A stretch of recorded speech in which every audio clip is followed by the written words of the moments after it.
Grammar 1. Iyeyo, yeyo. Kinagamit sa pangalan ng tao or bagay.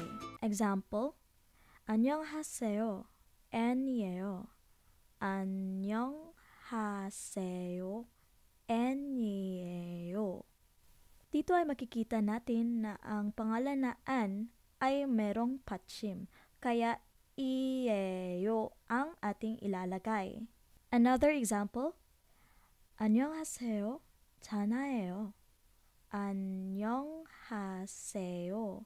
자나예요. Ang pangalang Jana ay walang patsim, kaya yeyo ang ilalagay natin.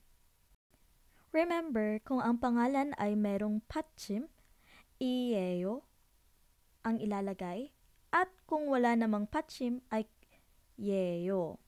Ngayon ay gamitin ang iyong pangalan. 안녕하세요. 이예요. 예요. Sana po ay may natutunan po kayo sa video na ito. 다음에 또 만나요. 안녕!